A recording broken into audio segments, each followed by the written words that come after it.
Voilà, alors quelques minutes, je pense peut-être 4-5 minutes, pour parler d'une définition intrinsèque de la comatrice, ou plutôt de la transposée en fait de la comatrice, mais de toute façon, si on comprend intrinsèquement la transposée de la comatrice, on comprend la comatrice. Qu'est-ce que j'appelle d'abord intrinsèque?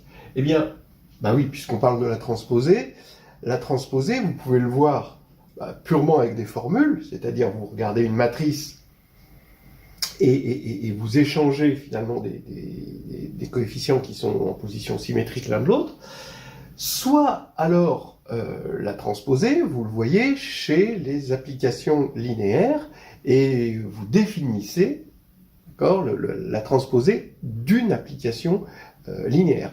Alors là, du coup, vous allez avoir d'une part une définition intrinsèque, géométrique, qui ne dépend pas des coordonnées en quelque sorte, mais surtout, vous allez à la fin récupérer quand même votre formule, puisque vous avez que la matrice de U transposée, dans la base duale, dans les bases duales, ça va être la matrice de U, le tout transposé. Donc vous allez retrouver la formule matriciellement.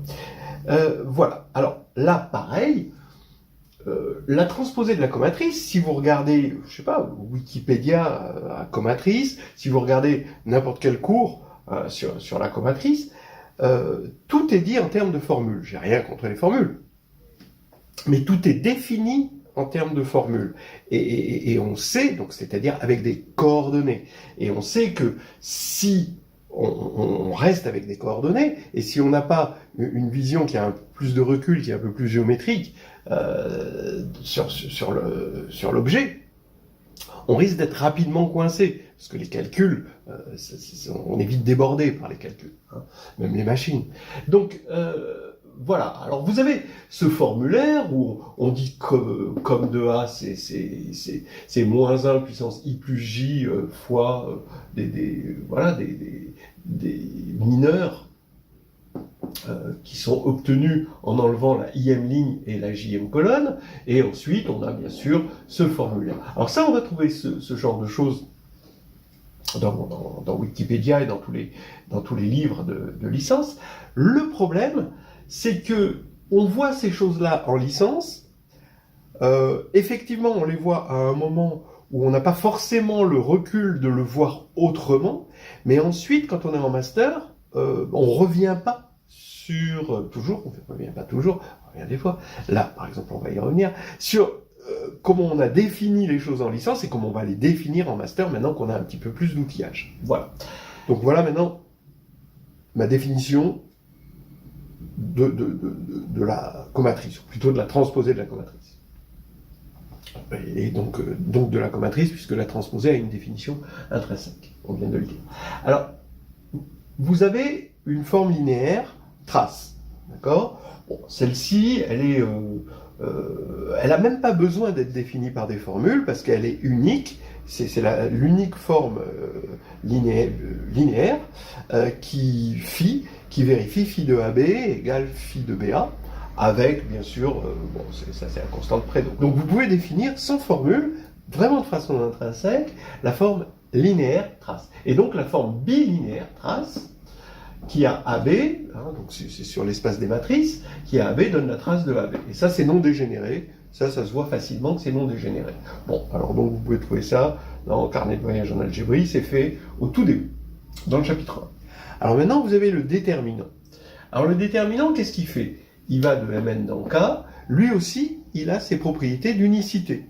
Que vous savez, qu'on dit toujours dans une leçon sur le déterminant, avec les formes n linéaires alternées, voilà. Ça ce sont des propriétés, disons, de géométrie linéaire du déterminant, plutôt que des propriétés de formules avec des coordonnées. Voilà. Eh bien, le déterminant va de Mn dans K, et il est polynomial, donc il est différentiable, et la différentielle du déterminant en une matrice A, eh ben, ça va être forcément, ici, ça va aller de Mn dans K et ça va être linéaire, donc ça va être une forme linéaire. Voilà. Alors maintenant, qu'est-ce que je fais avec cette forme linéaire-là et ma forme bilinéaire symétrique non dégénérée?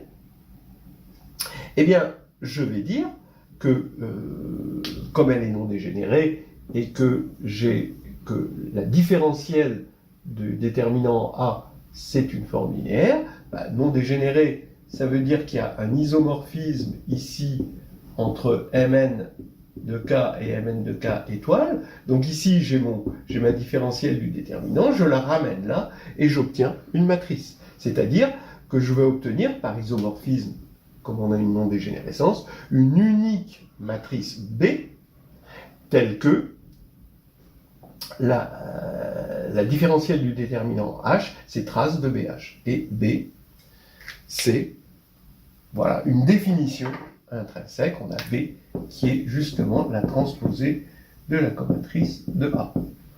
Voilà. Après, on peut prendre les choses à l'envers, mais pour moi, c'est comme ça que c'est à l'endroit. Ok.